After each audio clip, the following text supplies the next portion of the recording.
It started with a canceled ticket. It ended with a courtroom, a confession, and a new daughter. My name is Rachel Monroe. I live in Portland, Oregon, in a quiet house where the coffee is always warm and the rain feels like an old friend. I'm an illustrator, mostly freelance jobs for publishing houses or small brands, and I work from home. My husband Daniel is a software consultant. He's the kind of man who prefers comfortable silence over empty words, and I've always loved that about him. We live simply, but with intention.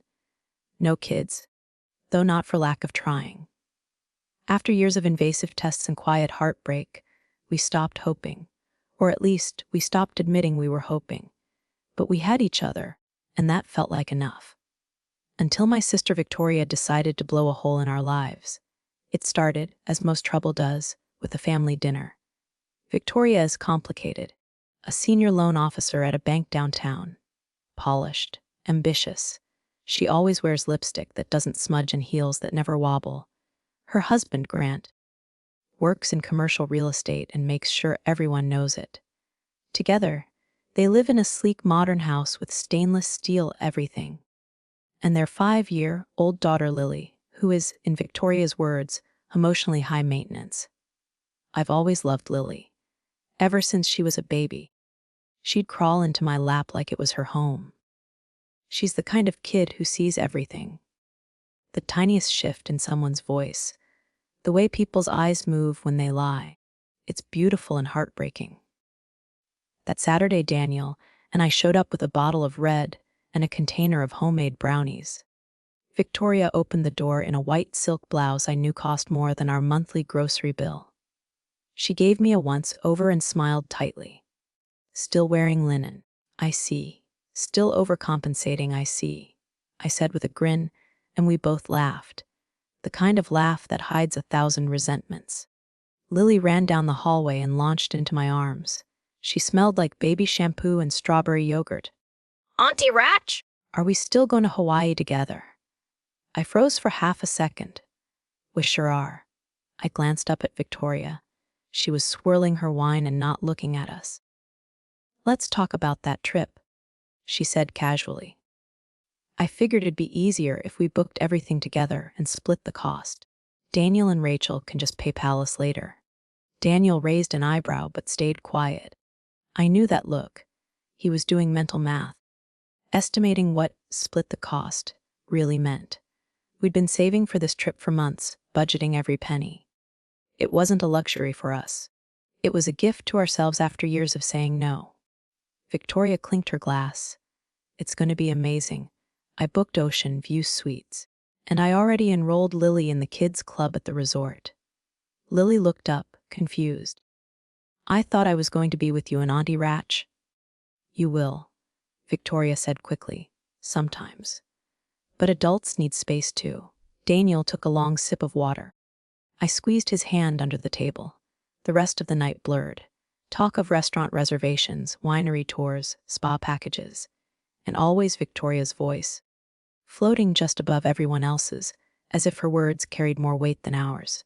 We left early. In the car, Daniel finally spoke. She's planning something. I looked out at the wet streetlights. I know, and I was right. But I had no idea just how far she'd go, or what she was willing to give up in the process. Lily was unusually quiet on the drive home that night. Even when Daniel put on her favorite playlist of classic Disney songs, she only stared out the window, her small hands folded in her lap like she was afraid to take up space. I glanced in the rearview mirror and caught her expression. A kind of still sadness that didn't belong on a 5-year-old's face. She didn't touch her dinner, Daniel said gently. Not even the fries. She said her stomach hurt. I murmured, still watching Lily through the mirror. But I think it's something else. We didn't speak the rest of the drive. There was a quiet mutual understanding between us. Something was happening behind the curtain of Victoria's picture. Perfect life, and we were beginning to see the cracks. When we got home, I helped Lily change into one of my oversized t-shirts. She climbed into the guest bed and curled up into a tight ball. Do you want me to stay with you until you fall asleep? I asked. She nodded but said nothing. I sat on the edge of the bed, stroking her hair softly. Within minutes, she was out cold, utterly exhausted, but even in her sleep, her brows were slightly furrowed. When I returned to the living room, Daniel was pacing, his laptop open on the kitchen island. "What is it?" I asked. He gestured to the screen. I looked up the Ocean Breeze Resort that Victoria booked. 5 nights in peak season. It's over $5,000. That doesn't even include flights. I blinked. I thought she said it was around $350 a night. Daniel shook his head. That's the base rate. The rooms she picked are ocean, view suites with private balconies and a concierge. She said she'd cover the bulk of the cost. He looked at me. "Ratch?" I don't think that was ever the plan. The thought chilled me. The next morning, I woke up to the sound of Lily in the kitchen with Daniel. She was giggling at something, her first laugh in days. I peeked in to find Daniel on one knee, dramatically flipping pancakes. "Princess Lily demands her golden breakfast medallions," he declared in a mock British accent. Lily clapped and twirled in her unicorn pajamas. Watching them from the hallway, I felt a strange, quiet ache. There was something deeply natural about the scene. Daniel, who always claimed he wasn't great with kids, was clearly thriving. And Lily looked like a child again. When Victoria called later that afternoon, her voice was overly bright. "Hey, just confirming. Family trip meeting tomorrow. 2 p.m. at our place, okay?" "Yeah," I said, trying to keep my voice neutral. "We'll be there. Oh, and make sure you bring your calendars. I want to lock everything in. Flights, hotel, dinner reservations, activities. It'll be efficient." There was a pause.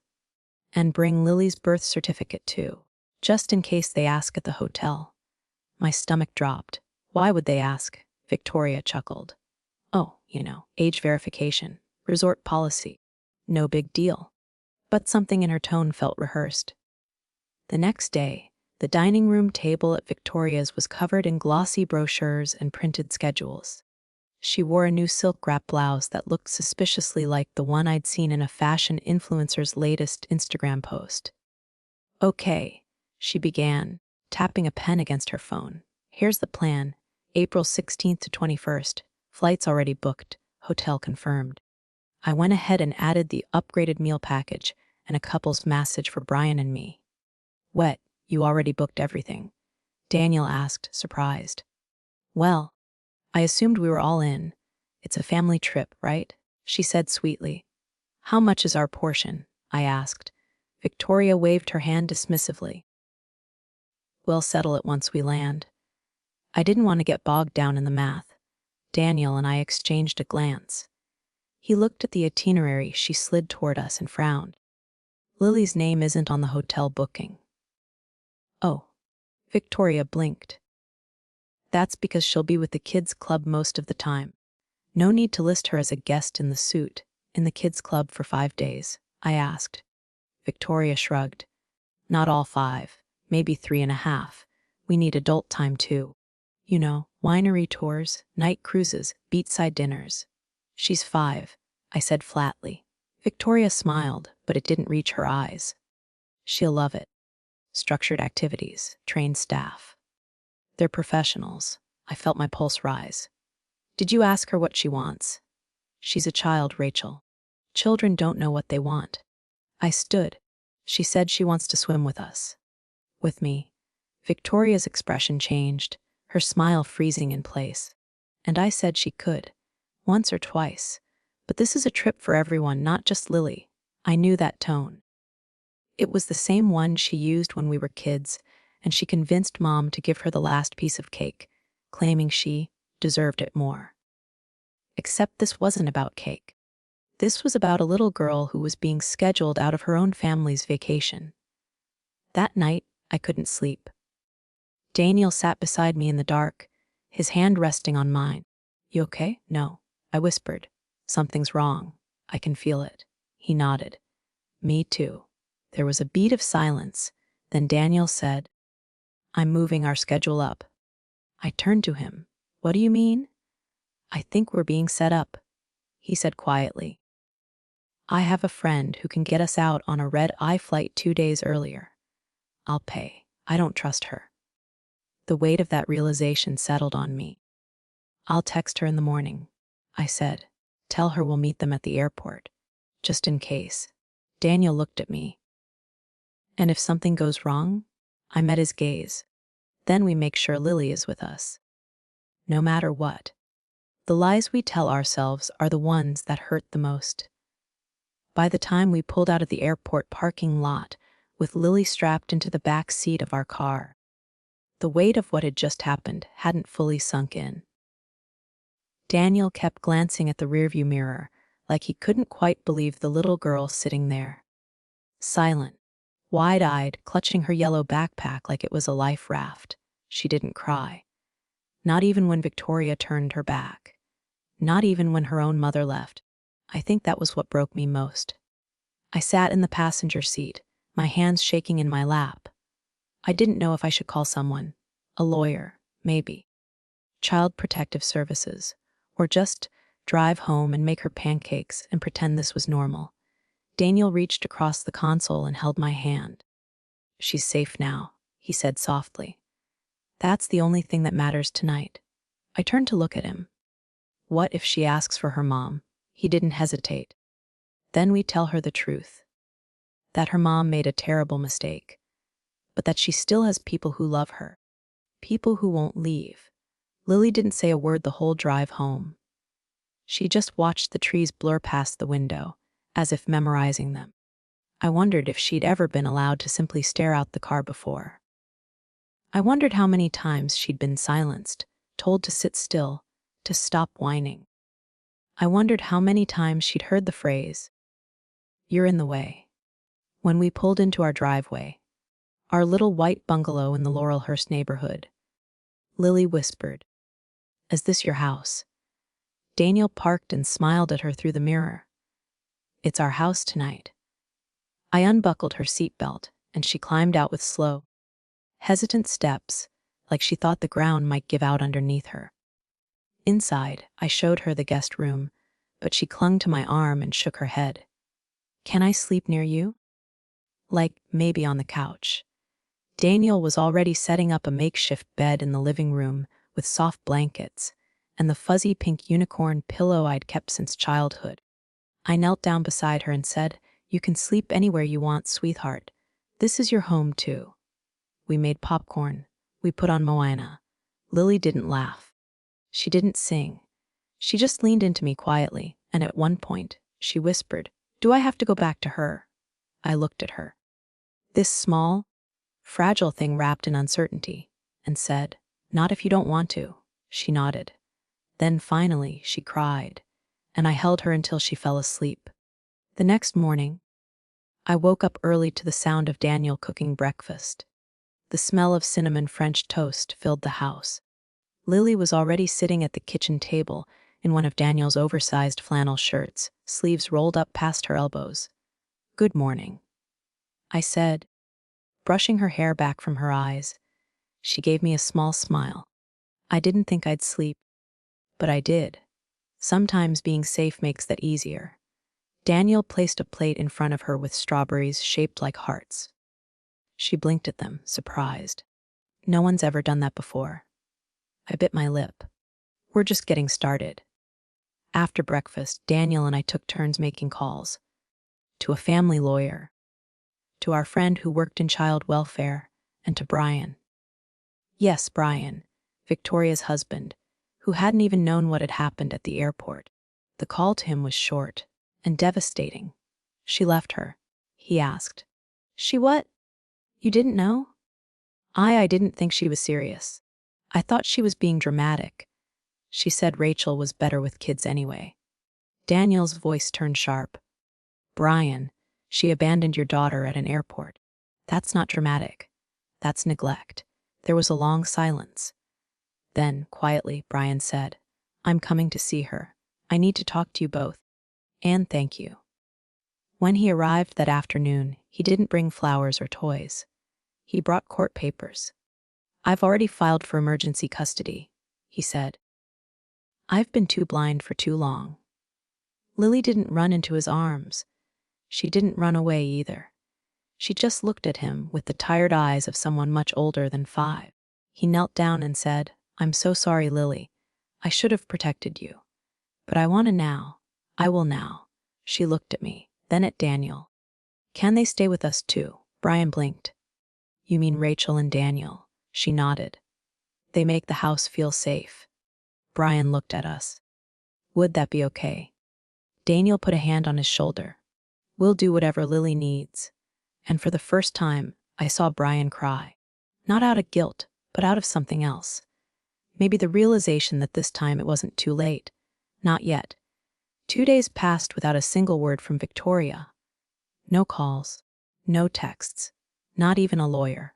It was surreal, like she'd stepped off the edge of the world and decided not to leave a trace. Brian stayed with us on and off, sleeping on the pull-out sofa when he wasn't dealing with the emergency filings or answering questions from Child Protective Services. To his credit, he didn't push. He let Lily lead.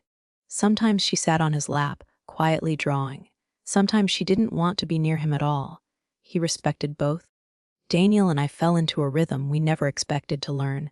Early breakfasts, school-style activities in the afternoon, evening wind, downs with puzzles or silly movies. Lily was still guarded, but she laughed more. She asked questions. She told us stories about her teacher, about the time a boy in class put glue in his hair, about how her mom used to leave her at grandma's for work meetings that were really wine meetings. She told us these things matter, of factly, like they were normal. And maybe, for her, they had been. One night, after Lily had fallen asleep between us on the couch, Daniel turned to me. "This was never supposed to happen." I nodded slowly. But it did. There was a long pause. Then he said the thing we'd both been afraid to say out loud. "Do you think she left Lily on purpose? I mean, not just at the airport, but all of it, the vacation, the tickets, the timing." I stared at him. "You think she planned it?" "I think," he said, "Victoria doesn't do anything without a plan." The next morning, a package arrived. No return address. Just our names printed in clean, neat letters. Inside was a manila folder, and inside that, a typed letter from Victoria. No greeting, no apology. Just this: "You always thought I was cruel, but I was just trying to survive in a world that made softness dangerous. You made your life small. I made mine big. And yes, I left. Because I was tired. Because no one ever asked what I needed. I know you'll judge me for this. But you shouldn't. You're the one who always wanted a child. Now you have one." My hands were shaking. Daniel read over my shoulder. "What the hell does that mean?" "It means," I whispered, "she's not coming back." Later that day, Brian received a separate envelope in the mail. Inside was a signed custody waiver, notarized in another state. Victoria had filed an intent to surrender legal guardianship. No phone call, no mediation, just ink on paper. Lily was officially a ward of her father, and no longer her mother's daughter. "I don't understand," Brian said later that night, slumped on our porch steps. "She was always dramatic. But this is something else." I sat beside him, a blanket over my shoulders. The spring air was just beginning to lose its bite. "She didn't want to be a mother anymore," I said softly. "She was never meant to be one," he muttered. But I didn't see it. Or maybe I didn't want to. We were quiet for a while. Then he turned to me and asked, "Do you ever regret not having kids?" I blinked. "All the time. And now." I looked through the window, where Lily was asleep on the living room floor, surrounded by her stuffed animals. "Now I'm terrified," I admitted. "Because this isn't how I imagined it. And because I love her so much already, it makes my chest hurt." Brian nodded slowly. "Then maybe she ended up with the right people after all." That weekend, we took Lily to the coast. She'd never seen the ocean, not really. Not without it being a curated experience, a scheduled photo op in a white dress with Instagram hashtags. We let her run barefoot through the wet sand, chasing seagulls and shrieking with joy. Daniel showed her how to skip rocks. I collected shells with her and let her braid seaweed into my hair like a crown. That night, we stayed in a small beach cottage with peeling paint and creaky floors and a fireplace that worked half the time. And it was perfect. Before bed, Lily asked if she could sleep between us. She curled into my side, tiny and warm, and whispered, "Can this be my home forever?" I looked at Daniel, then at her, and I said, "Yes." 3 weeks passed. The mornings were quiet, even joyful. Lily started calling our house my house, without hesitation. She chose paint colors for her new room, soft lavender with yellow stars. Daniel let her help assemble the bed frame, and she announced afterward, "I'm basically an architect now." She hummed while brushing her teeth. She twirled in the hallway in mismatched socks. She giggled when we packed her lunch and hid silly notes inside. Sometimes I forgot how we got here. Until the phone rang. It was a Thursday afternoon. I had just come home from work. Lily was at her piano lesson, and Daniel was fixing a leaky faucet. The number on the screen was blocked. I answered anyway. "Rachel." The voice sent a current down my spine. "Victoria. Alive. Calm. Cold. Don't hang up," she said. I didn't say anything. I just wanted to check in. Make sure she's okay. I swallowed hard. "You mean the daughter you legally abandoned?" "She's still my daughter," Victoria said, her voice clipped. "No." "Victoria," I replied. "She's not. You made sure of that." She exhaled. "I just needed space, time to think." "You've never understood how suffocating it is. Motherhood, the way it consumes you." "I wouldn't know," I said. "I've spent my whole life wanting to be a mother. You spent yours running from it." There was a long pause. Then she said, "I didn't call to fight. I called to ask, can I see her?" My heart stopped. "No, I just want an hour." "No," I repeated, firmer now. "You don't get to walk away and then come back when it's convenient. She's my child." "Not anymore." I heard her voice shift. Something darker rising beneath the calm. "You always wanted what I had," she hissed. "Even when we were kids. The spotlight, the attention, the family." I felt heat flood my face. "I wanted love. You wanted control. I gave you what you wanted, didn't I?" She spat. "A child to play house with. Don't pretend you're a saint. You've wanted to replace me since high school." I laughed bitterly. "No, Victoria. I've wanted to save you." "But you can't save someone who doesn't want to be rescued." She didn't respond. Just hung up.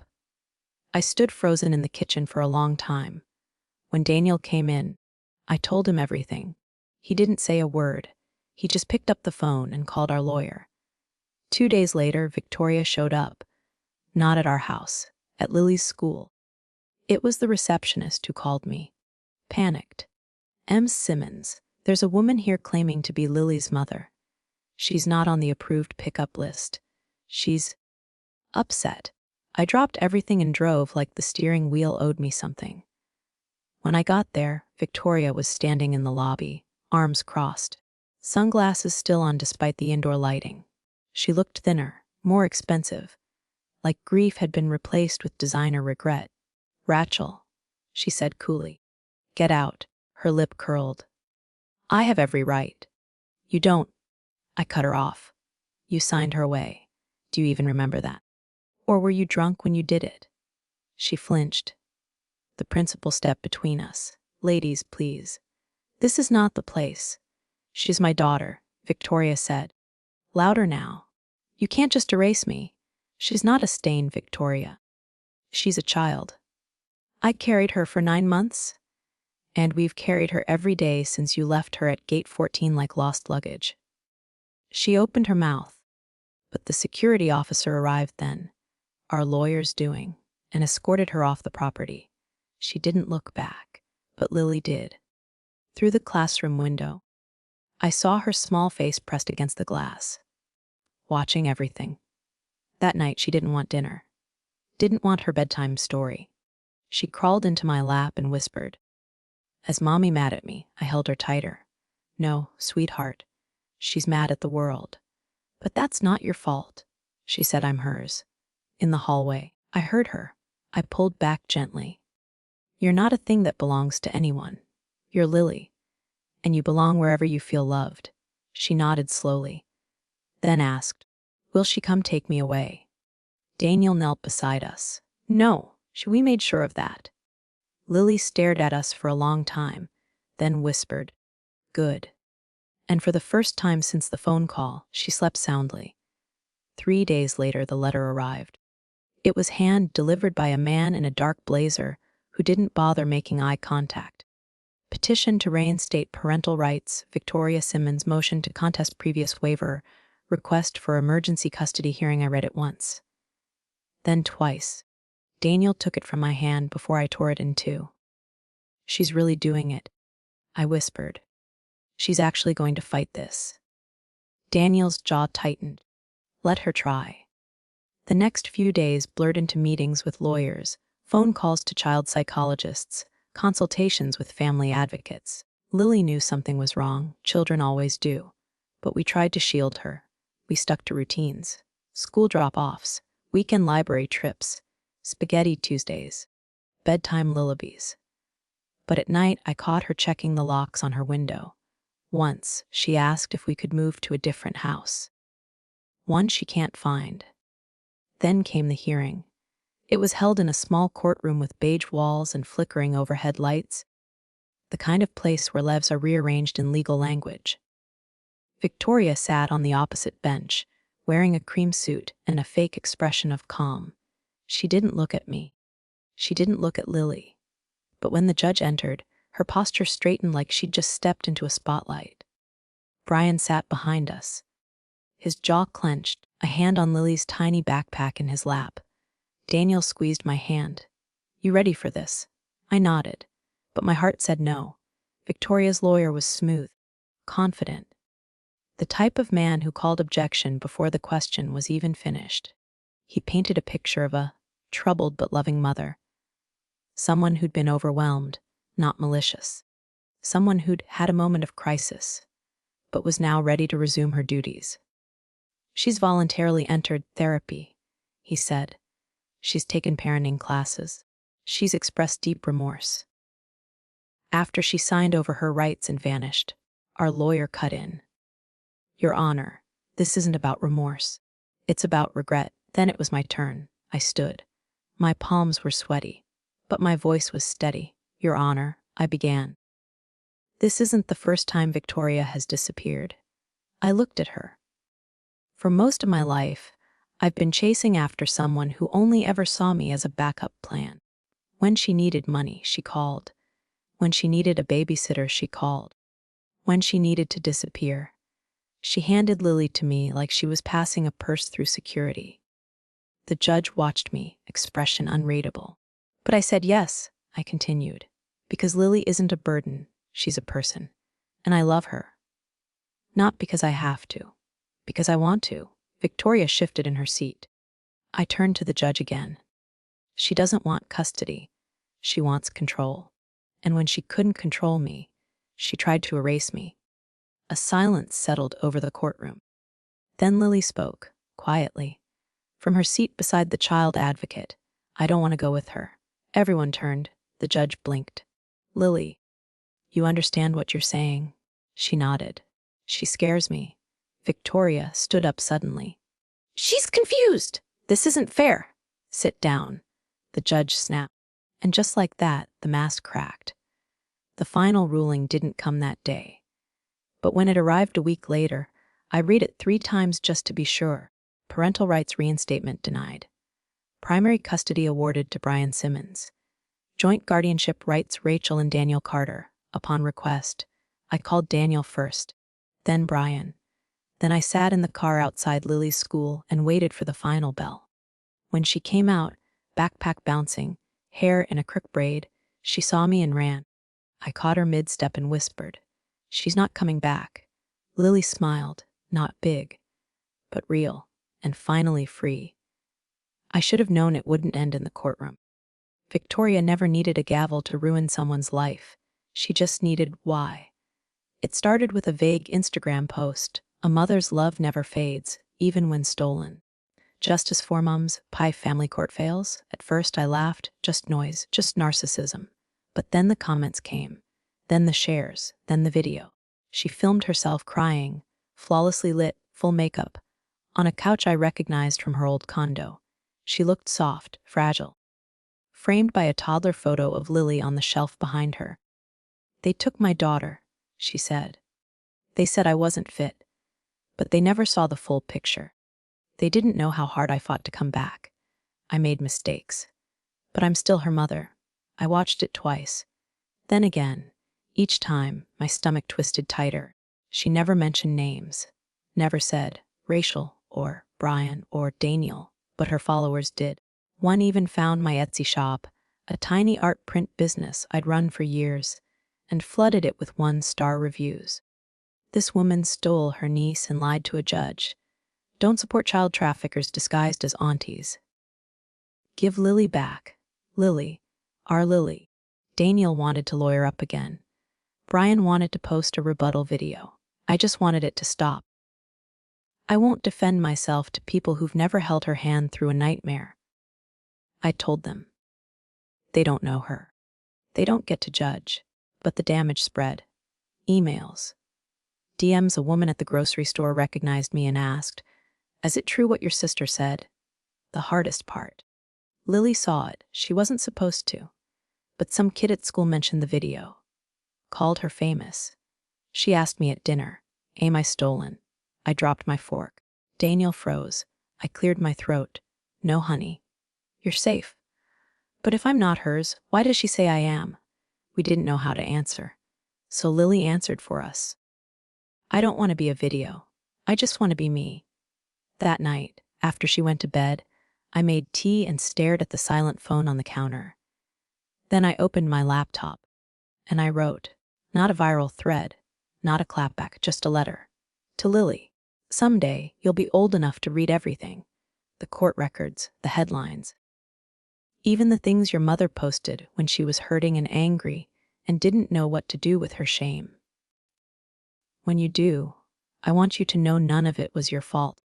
You were never a burden, never a pawn, never a project. You were, and still are, a miracle. And I would choose you 1,000 times over, even if it meant living through every storm again. I saved it, printed a copy, tucked it inside a photo album labeled Lily's First Real Year. Summer came fast. Not just the heat, but the rituals. Sidewalk chalk, frozen popsicles, late-night fireflies. Laughter that felt real again. Lily made a friend on our street named Nora. They wore matching braids and pretended to be twins. Most days, she seemed like any other 8-year-old. But some nights, she'd ask strange questions. Do people stop being your mom if they forget your birthday? Or, if someone hugs you but it feels like you're not really there, is it still love? And always, there was one name we didn't say, Victoria. That changed one Tuesday afternoon. Daniel brought in the mail and held up an envelope with no return address. The handwriting on the front made my breath catch. Victoria. I opened it slowly, afraid it might burn my fingers. Inside a single page, folded crisply typed. Not handwritten. Dear Lily, I miss you every single day. I know I made mistakes. But I'm still your mother. I gave birth to you. I held you first. They may have taken you from me. But no one can take you out of my heart. Someday. When you're old enough to understand, I hope you'll forgive me. Love always, Mom. That last word looked foreign. Like it didn't belong. I showed Daniel. He stayed quiet for a long time, then said, We shouldn't hide this from her. I know, I whispered. But how do we explain something so twisted? We didn't need to. Lily found the letter that night, poking through the kitchen junk drawer for stickers. She sat on the floor and read it in silence. When she finished, she looked up at me. Can I ask you something? She said. Anything. She held up the paper. Can I send this back? I blinked. What do you mean? I want to return it. Like when clothes don't fit. The next day, we mailed it back, same envelope. Different note inside. This time, Lily wrote it herself, in blocky crayon letters. You didn't lose me. You left me. I don't live with you because I don't feel safe with you. You're not my mom anymore. I have a real mom now, And a real dad. Please stop sending me things. Lily, no venom, no drama, just clarity. It was the most painful, powerful thing I'd ever read. Victoria posted again. Of course she did. A selfie this time, mascara smudged, captioned, even children can be brainwashed. I pray for the day my daughter sees the truth. Daniel saw it before I did. He quietly reported it, blocked the account, checked Lily's iPad just to be sure. But what surprised me most, I didn't feel angry. I felt relief. Because for the first time, we weren't defending ourselves. We were defending her. Not from a bad headline, but from the slow poison of emotional confusion. That weekend, I found Lily in the backyard with a notebook. What are you writing? I asked. A poem, she said. It's for school. But I'm doing it early. I peeked over her shoulder. Some people give you life, but others give you living. I used to be scared of love because it always left. Now I know real love stays. Even when I'm sad. Even when I'm quiet. Even when I think I don't deserve it. Lily, age 8, I swallowed the lump in my throat. She looked up. Do you like it? I love it. Should I add more? I shook my head. It's already perfect. I was in the middle of packing Lily's lunch when the doorbell rang. It was a man in a gray suit, clipboard in hand, and a badge on his chest that made my stomach flip. Mrs. Whitmore. Yes? I'm here on behalf of Child and Family Services. We received an anonymous report regarding potential custodial interference.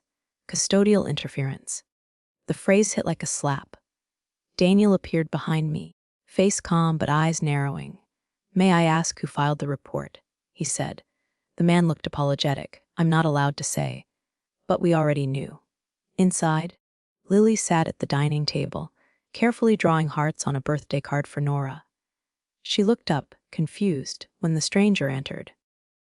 I'm just here to ask a few questions. Okay, he said gently. She nodded. He sat across from her. What's your name? Lily? How old are you? 8. Do you like living here? Lily looked at us, then back at him. I love it. He smiled. That's great. Can you tell me who takes care of you? Aunt Rachel and Uncle Daniel. Do you feel safe with them? Yes. What about your mom? She paused. Do you mean the one who left me at the airport? The man blinked. Well, yes. She used to be my mom, Lily said. Now I have a real one. My heart cracked and soared at the same time. He wrapped up quickly after that. Apologized for the inconvenience. Promised we'd hear back soon. That night, Daniel pulled out the old manila folder we'd kept for emergencies. Inside were copies of everything: text messages, emails, the note from the airport, even a screenshot of the message Victoria sent us. Can you take care of Emma? We're going as planned. Have fun. We added the CPS report to the pile. I looked at Daniel. She's not going to stop, is she? No, he said. But neither are we. A week later, we got the letter. Victoria had officially filed the civil suit for parental alienation and custodial interference. She wanted Lily back. The suit was worded to sound like concern, but every paragraph dripped with entitlement. She claimed we were emotionally manipulating a child, that we had usurped parental identity through undue influence, and worst of all, that we weaponized affection to secure loyalty, like loving a child made us criminals. We hired a lawyer, a good one. She read through the documents, then looked up with a raised brow. This is desperate, she said, but it still needs to be taken seriously. Daniel nodded. We expected as much. There's no legal adoption yet, correct? Not yet, I admitted. The process is underway, but it's slow. The lawyer exhaled. Then she's trying to hit now before it finalizes. Can she win? Her eyes narrowed. Only if Lily says she wants to go back. Daniel's hand found mine. That's not going to happen. But that didn't mean the storm was over. The next 2 months were brutal. Depositions, interviews, a home visit by a court-appointed child psychologist. I had to walk Lily through questions no child should ever be asked. Did Rachel ever say mean things about your mom? Did Daniel ever ask you to call him dad? Do you feel like you'd get in trouble if you missed them? Lily answered honestly, but every question left bruises. One afternoon, after another long session with the psychologist, Lily climbed into my lap and whispered something I'll never forget. Do I have to pretend I'm sad so the judge thinks I love her? I hugged her so tightly I thought I might break her ribs. No, baby. You just have to be honest. She buried her face in my shoulder. Then I want to say I'm finally not sad anymore. A court day came. Victoria wore white, pearls around her neck, crocodile tears in her eyes. Her lawyer painted her as a misunderstood single mother. Manipulated, excluded, heartbroken. They presented Lily's return letter as proof of brainwashing. They showed a photo of us holding hands on the beach, like it was a crime scene. Then came Lily's turn. She stood up, tiny in the witness box, legs swinging above the floor. The judge asked if she was nervous. A little, she said. But I want to talk. She spoke with a soft voice but clear eyes.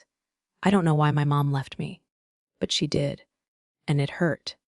Aunt Rachel and Uncle Daniel didn't take me. They were just the only ones who didn't let go. I'm not confused. I'm not scared. I'm just finally home. There wasn't a dry eye in the courtroom, except Victoria. She looked like stone. The judge's ruling came 2 weeks later. Full physical and legal guardianship awarded to Rachel and Daniel Whitmore. Pending finalization of adoption. Victoria was granted no contact, no visitation, no parental rights. The judge's words echoed in my head: biology alone does not make a parent. Responsibility, love, and consistency do. I held Lily's hand as we left the courtroom. Outside in the hallway, she looked up at me. So I get to stay forever.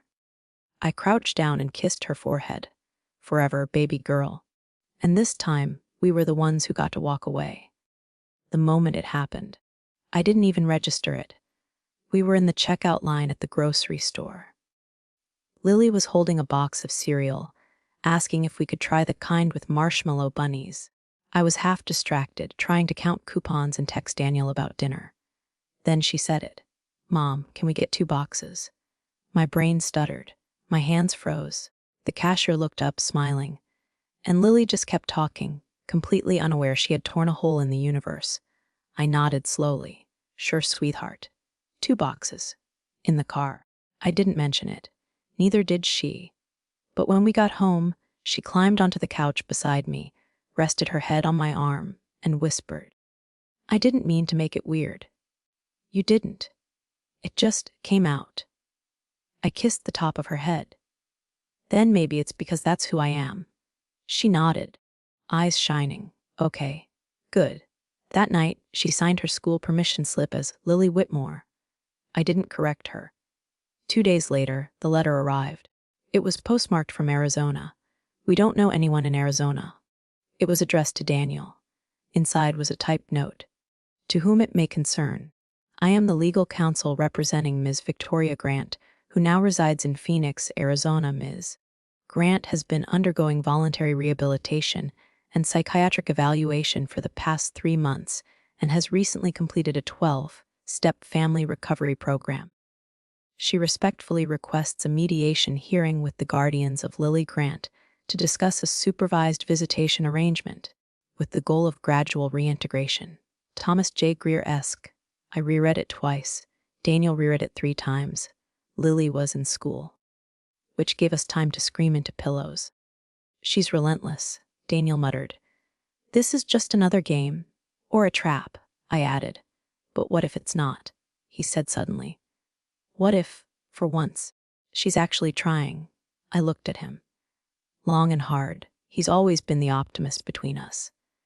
I don't trust her, I said flatly. Me neither. But I trust Lily. And that was the heart of it.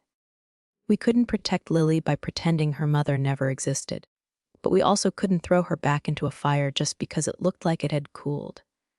We talked to our lawyer. She was cautious. It's voluntary mediation, she said. No legal obligation to attend. But if we refuse, won't that look defensive? Not if we document why. Which you've done. Extensively. We debated for days. Daniel voted yes. I voted no. Until Lily found the letter. We hadn't meant for her to see it. It slipped out of the folder we thought we'd hidden. She handed it to me quietly. What does mediation mean? I swallowed. It means she wants to talk. Maybe see you again. Lily thought for a moment. Can I write her a letter? Lily sat at her desk. No crayons this time. Just a pencil. Neat cursive. Careful words. Dear Victoria, I heard you're trying to be better. That's good. I hope you keep trying. But I don't want to see you right now. I'm still healing. And I'm happy. Please don't break that. Maybe someday when I'm older. But for now, I choose quiet. Thank you for understanding. Lily Whitmore. I mailed it the next morning. No return address. A week later, we got a reply, short, simple, typed, understood. I will not pursue contact at this time. Thank you for your honesty. Victoria Grant, I didn't know how to feel. Relieved, suspicious, sad, maybe all three. But mostly I felt grateful. Because we hadn't made the choice for Lily. She'd made it herself. And she chose peace. The adoption date was set for June 12th. Lily circled it on the calendar in red marker and drew a big smiling sun beside it. She called it Family Day. And every morning leading up to it, she'd whisper, "Only days until I'm officially yours." The truth is she already was. But there was something sacred about giving her our name. A name she chose. A name she practiced writing in loopy cursive across her school notebooks. Lily Whitmore. The plan was simple. No courthouse. No press. Just a small backyard gathering with a visiting judge, a few close friends, and lemonade in mason jars. Daniel set up fairy lights. I ordered cupcakes with tiny sugar hearts. Lily picked her outfit herself. A lavender dress and white sneakers. We were ready. Then, on June 10th, the box arrived. It was sitting on our porch when we came home from school pickup. No return address. Just Lily's old full name, Lily Ann Grant, scrawled in heavy black marker. She froze when she saw it. "Can I open it?" she asked. I hesitated. "Maybe let me check first," I said gently. We brought it inside. I opened it with scissors. Inside, a small worn teddy bear, a faded photo of Victoria holding baby Lily, a hospital bracelet, and a card. The card wasn't signed. Just 3 words, "Don't erase me." I felt sick. Daniel read it, lips tightening. "This is manipulation," he said. "Not nostalgia." But Lily didn't cry. She looked at the bear and said quietly, "That used to be mine. I remember the ear being chewed." She took out the photo. "I don't remember that day." Then the bracelet. She handed it to me. "Can I keep these?" she asked. "Not because I want to go back. Just because it's part of my beginning." I nodded. "You don't have to choose one life to erase the other," I said. She smiled faintly. "Because this time I choose both. But I stay here?" On June 12th, the judge stood under the oak tree in our backyard. Lily held both our hands. She wore her lavender dress, and on her wrist, the hospital bracelet, not as a symbol of pain, but as proof that healing doesn't mean forgetting. The judge smiled. "Do you, Rachel and Daniel Whitmore, agree to take Lily as your legal daughter, to love and care for her as your own, from this day forward?" We answered in unison. "Yes." The judge turned to Lily. "And do you, Lily, choose this family, with full knowledge of the love and responsibilities it brings?" She beamed. "I choose them. I already chose them." Everyone laughed, even the judge. He handed her a certificate. She held it like a trophy. Later, we danced on the grass to Lily's favorite songs. She spun in circles until she collapsed, dizzy and laughing. "I'm officially a Whitmore," she giggled. "Yes," I whispered, tucking a curl behind her ear. "Always." That night, I found the teddy bear placed carefully beside her pillow. The photo was folded and tucked into her nightstand drawer. The card. She had scribbled over the message and written her own. "I'm not erased. I'm just finally whole." The first assignment of 5th grade was innocent on the surface. A family tree, poster, complete with labeled branches, photos, and a short explanation. Lily brought the worksheet home in silence. She sat at the kitchen table that night, pencil unmoving, Daniel noticed first. "What's up, Bug?" he asked, ruffling her hair. She didn't smile. "Can I ask something weird?" she murmured. "Of course." She looked at me. "If someone plants a seed in bad soil, but then another gardener moves it, gives it light and water and music, which one is the real gardener?" My throat tightened. Daniel crouched beside her chair. "I think the gardener who stays," he said softly. "The one who checks on the leaves and worries when they droop. That's the one that matters." She nodded. "Okay. That helps." The next day, she brought the worksheet to me. "Can I do it differently?" she asked. "I want to draw roots instead of branches, because you didn't come first, but you go deep." I almost cried. "Of course, sweetheart." Together, we sat on the floor, surrounded by markers, glue sticks, and scraps of paper. She drew herself as a tiny sapling, above her us, not in boxes labeled Mom or Dad, but as sun, rain, and music notes. "Because you don't just give me rules," she said. "You give me warmth." At the bottom corner, she added a shadowy figure. Small, faded. "That's the soil," she explained. "I grew there first. But not everything that starts you has to stay in your story." Leon presentation day. Lily stood in front of the class. Most kids showed their posters with big smiles. "This is my grandma and my cat. This is my cousin who lives in Florida." Then it was her turn. She took a deep breath. "My family doesn't grow on branches," she said. "It grows underground, quiet and strong." Some kids looked confused. Her teacher smiled gently. "Tell us more."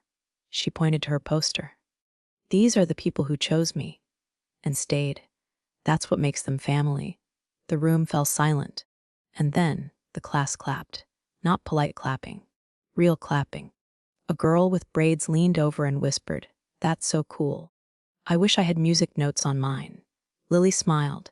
"I can draw you one." That afternoon, her teacher pulled me aside. "Rachel," she said, "your daughter's courage made 3 kids in class ask to redo their posters." She paused. "One of them lives with his aunt. He told me it's the first time he realized that counts." That night, I tucked Lily into bed. She held my hand a little longer. "Do you think the other gardener is mad I didn't put her on it?" I answered honestly. "I think she's not thinking about trees, or roots, or you, and that's okay, because you are loved where you are." Lily whispered, "Then this is where I'll grow." The letter arrived on a cold Thursday morning. It wasn't a card, not a phone call, not even an email. It was a certified envelope from a family court in Spokane, inside a formal petition for custody, filed by Victoria Marsh. No note, no warning. Daniel read the pages twice, then looked at me. "She wants Lily back." I sat down. The room felt off balance, not because I feared losing Lily, but because I feared what this meant for her emotionally. After all this time, why now? That night, after Lily went to bed, Daniel and I sat on the couch. Papers spread between us. "She's claiming she made a mistake," he said. "That she abandoned Lily under duress. That she wants to reunite and rebuild." I stared at the affidavit. "Rebuild what?" I said, my voice sharp. "She never built anything to begin with." Daniel didn't answer. He didn't need to. "We hired a lawyer, a smart one, specialized in child advocacy." She read the file in silence. Then she looked at us. "Normally, courts favor biological parents. But this isn't normal." She pointed to Victoria's timeline. "There's a 2-year gap where she had no contact, no effort. That matters." I nodded, but my fists were clenched. "She doesn't want Lily. She wants control." We didn't tell Lily right away, but she overheard anyway. One evening, I caught her sitting on the stairs, clutching her stuffed bunny. "You're whispering again," she said quietly. "Is it about her?" My heart dropped. I sat beside her. "She's filed something. She wants to see you again." Lily didn't blink. "She's scared," she said. I looked at her. "What do you mean?" She saw me on TV. My mouth opened, closed. "What?" Lily pulled out her iPad. "I was in the school newsletter. Remember when they took photos of the posters?" She opened the article. There she was, smiling, proud. Standing beside her, roots not branches, family tree. She saw this, Lily said. And now she wants to look like a good mom. I didn't know whether to cry or hug her or scream. Instead, I said, whatever happens next, we fight it together. Deal. Lily gave me a small nod. Then asked, if they ask me questions, do I tell them what I remember? Yes, I said, holding her close. Every word. The court appointed a child specialist. Lily sat through 2 interviews. She didn't cry. She didn't hide. She told them about the night her mother locked her in the closet. About the dinners she missed. About how Aunt Rachel taught her to read with pancake syrup letters. The evaluator asked, what do you think makes someone your mother? Lily said, being the person who sees you. That line ended up in the court report. The hearing was set for late November. Victoria showed up in a navy suit, her blonde hair smoothed, her makeup flawless, but her eyes cold, calculating. She didn't glance at Lily, just us. Her lawyer did most of the talking. She regrets her actions. She was under stress. She had postpartum depression that went undiagnosed. She's better now. She wants to be part of her daughter's life again. The judge asked, why now? Her lawyer stumbled. Victoria answered, she's my daughter, and I miss her. Lily whispered beside me. She didn't even say my name. Then it was our turn. Our lawyer laid out the timeline. The lack of contact, the abandonment at the airport, the private messages Victoria had sent trying to spin the narrative. Then Lily was invited to speak. Just a few words, only if she wanted. She stood up, held her bunny in one hand, and walked to the microphone. The courtroom held its breath. She looked directly at the judge. She left me, Lily said, and I waited for her to come back. She took a breath. She didn't. But they did. She pointed to us. They tucked me in. They made soup when I was sick. They came to every concert and hugged me when I was scared. She turned to Victoria. You said I was in the way. But I'm not. I'm the heart of this family. Then she looked at the judge. Please don't make me go. The judge nodded solemnly. 30 minutes later, the ruling was read. Permanent custody granted to Rachel and Daniel Whitmore. All visitation with the biological mother suspended, indefinitely pending psychological review. Victoria left the courtroom in silence. Not a word. It looked just like before. Gone that night, Lily slept soundly for the first time in weeks. Daniel and I sat beside her bed. She saved herself, he whispered. No, I said. She chose herself. We just gave her the space. It was supposed to be over. The court had ruled. Lily was safe. Our family was whole. For the first time in years, I started breathing like the war was behind us. But trauma doesn't knock. It slinks in sideways. It started with a drawer. Lily had asked if she could turn the old upstairs office into her creative cave. She wanted a space for painting, journaling, and, her words, dreaming real big. We said yes. She cleared out shelves, sorted papers, and dusted forgotten corners. That's when she found it. A letter, folded and slipped behind the bottom drawer of the filing cabinet. She came downstairs holding it with 2 fingers, like it might bite. Mom, she said, this isn't addressed to anyone, but I think she wrote it. I opened it slowly. The handwriting was familiar. Sharp curves, the slant of entitlement, Victoria's. It wasn't dated, but it was recent. If they win, they'll think it's done. But that's when I start. She'll grow up. She'll get curious. And when she Googles her name, her real name, she'll find everything. The photos, the stories, my version. I might be legally erased, but she'll never be free of me. My stomach turned cold. Daniel read it next. His jaw clenched so tight I thought he'd crack a molar. She never cared about custody, he muttered. She just wanted the record. She wanted to plant doubt. I whispered, even if it bloomed years from now. Oh, we sat Lily down that night. You found that letter because you're brave, I told her. But we want to be sure you understand. None of those words are about you. They're about her. Lily looked calm, too calm. I already knew she didn't let go, she said. But that's okay. Daniel reached over and squeezed her hand. She added, "Do you think one day I'll want to look her up?" I took a breath. "If you do, we'll be beside you. Every step?" She nodded. "I think I just want to build my story first, without noise." The next day, we took action.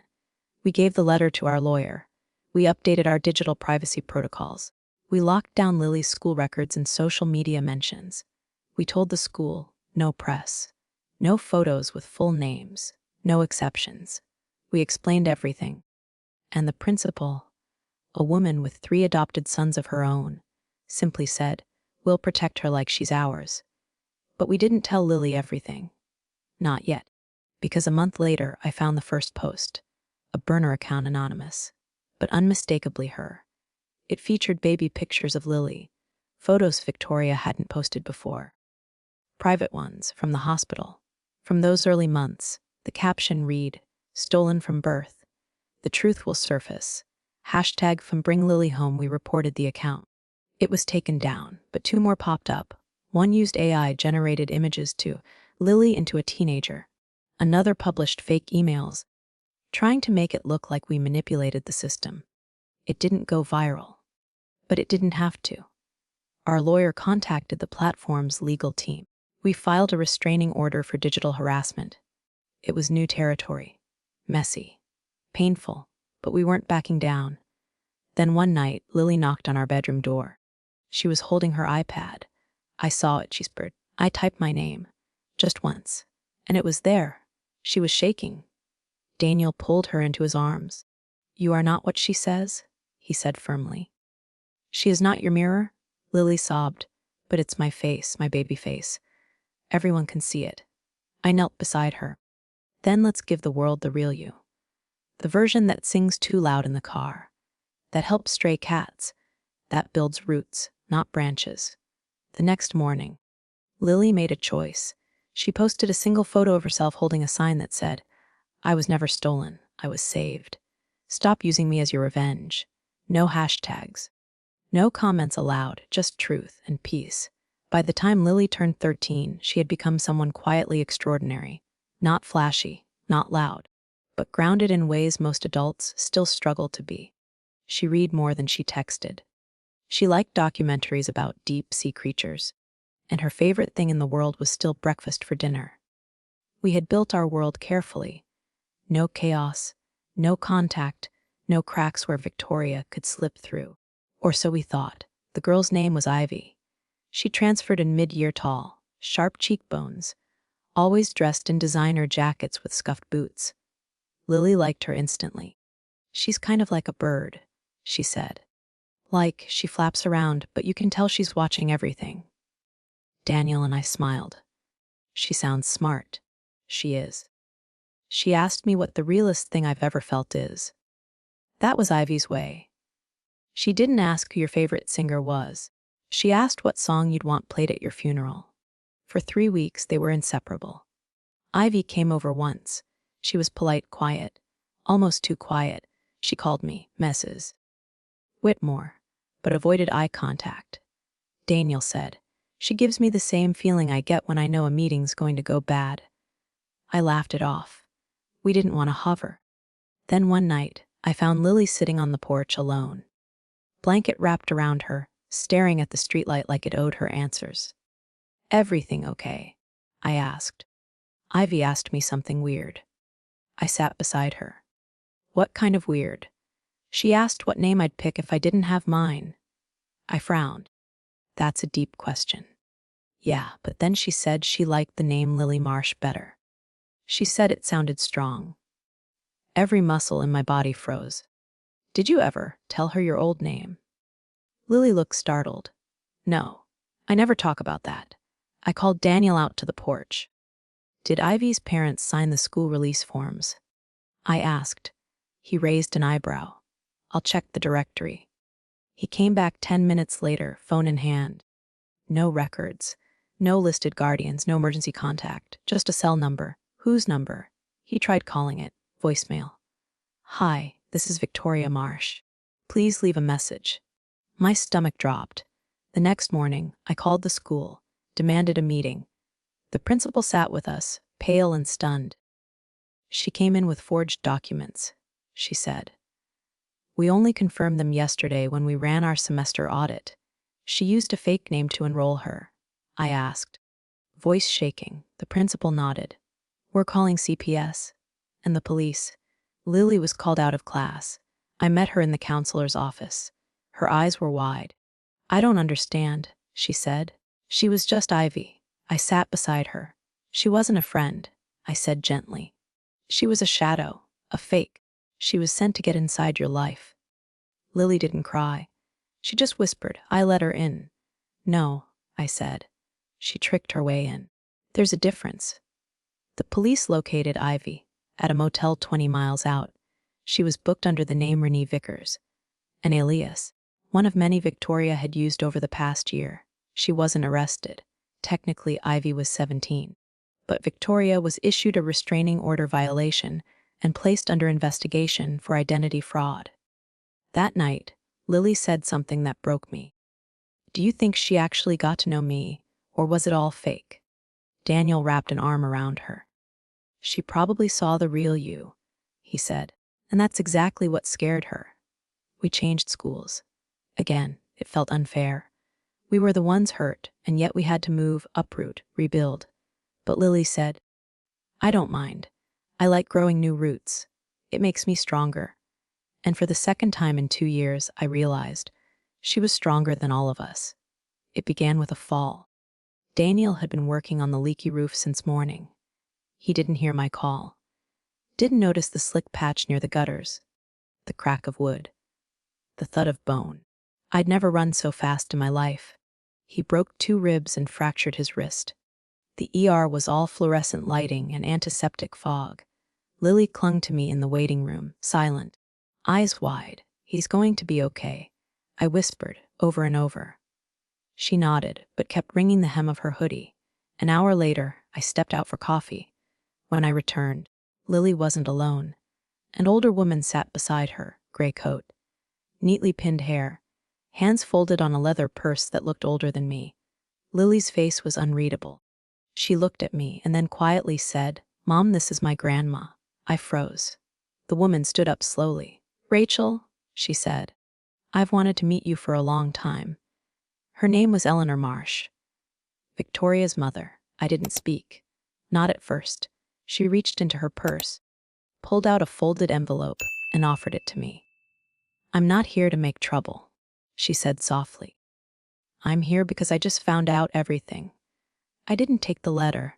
I sat beside Lily, held her hand, and said, You okay? Lily nodded. She said she saw Dad's name on the ER intake list. She volunteers here. Eleanor added, I didn't expect to see Lily.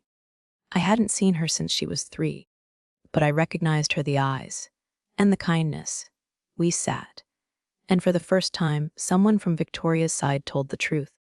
I haven't spoken to my daughter in 5 years, Eleanor began. She cut me off, said I caused shame when I refused to back her custody case. I stared. You refused? She nodded.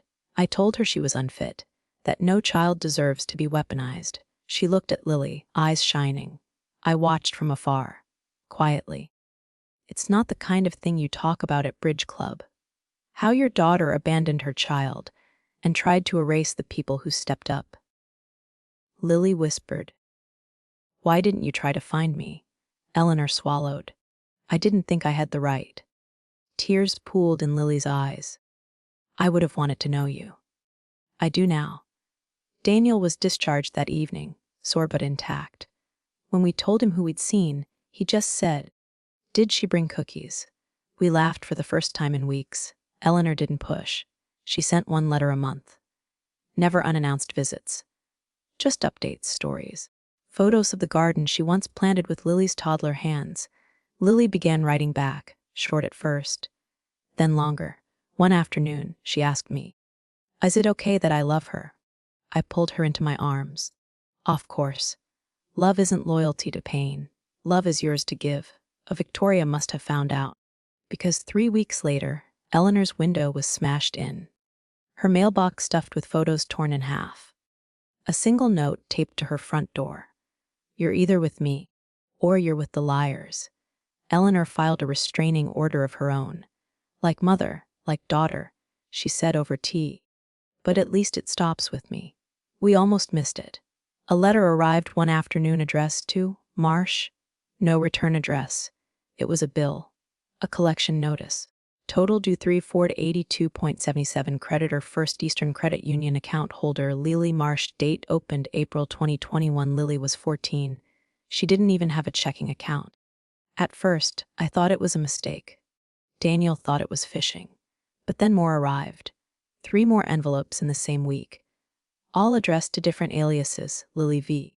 Marsh, Lillian Marsh, all connected to one social security number. We ran a credit check. My hands trembled as the report loaded. Accounts opened 4 delinquent. 3 outstanding debt 12,947 ton. Our daughter had been carrying thousands in unpaid debt since she was 11. Except she hadn't. Victoria had. The lawyer confirmed our worst fear. Victoria had used Lily's birth certificate, original hospital forms, and an old family utility bill to build a fake credit profile. It was methodical, strategic, illegal, and it had gone unnoticed for 3 years. We sat Lily down. Daniel knelt beside her. "We have to talk to you about something serious." Her eyes widened. "It's not your fault," I said. "But someone's been using your name." She blinked. "My name?" "Yes. For money. For loans. For things you never signed. And we know who it is." When we said Victoria's name, she didn't flinch. "I knew she'd try something," Lily whispered. "But I didn't think it'd be money." "What did you think?" I asked gently. "That she'd lie about me, not steal me." This time we pressed charges. Not through family court, through federal investigation. Identity theft involving a minor is a serious crime. Victoria was served within the week. But she didn't panic. She doubled down, her defense. That she was Lily's real guardian. That all financial decisions made in Lily's name were made in her best interest. That we were squatters who had manipulated the will. The judge wasn't amused, especially when Eleanor, Victoria's own mother, testified under oath that Victoria had been estranged for years and had never had custody. For the first time, the law caught up. Victoria was indicted, released on bail, but banned from online accounts, financial institutions, and, most importantly, any contact with Lily. Her lawyer tried to negotiate. "She'll plead down if you drop restitution." Daniel said it first. No deal. The court ruled in Lily's favor. Every debt voided. Her record scrubbed. Victoria ordered to pay back damages in full, plus interest. She didn't have the money, which meant one thing: she was going to jail. The day sentencing was handed down, we didn't go to court. Lily didn't want to see her. She said, "I'd rather be at the animal shelter. At least there. People want love." So we spent the day walking dogs, feeding cats, laughing like nothing else in the world mattered but that moment. Later that night, as we watched the sky turn purple over our front porch, Lily asked, "Is this the end of her?" Daniel and I looked at each other. I said, "Legally, maybe. But you already ended her power over you the day you stopped fearing her name." She smiled and whispered, "Then I win." Life doesn't let us choose our relatives, but it does let us choose the kind of family we become. Victoria walked away. Rachel stepped in. And it was unconditional love, not revenge, that saved a little girl who was slowly losing faith in family. The real message isn't just about betrayal. It's about healing through action, not words. Sometimes, you don't need to strike back. Your kindness is already the loudest judgment. To you, watching this right now. If you've ever been hurt by your own family, if you've ever felt like you're the burden, if you've had to be the good one, while others got away with being cruel, you're not alone. Family isn't defined by blood. It's defined by the people who show up, who love, protect, and choose you. Every single day. Don't be afraid to start again. Don't be afraid to love someone, or yourself, one more time. Have you ever been in Rachel's shoes? What would you have done if your sister left her child behind like this? Do you believe forgiveness is possible in a situation like this? Drop your thoughts in the comments. We read every one, and at Telling Story with Me, your story matters too. If this story moved you, tap like to support the team behind it. Share it with someone who might need to hear it today. And subscribe to Telling Story with Me so you never miss a moment that hits close to home. Because we all have a story worth telling, and this is where it will be heard.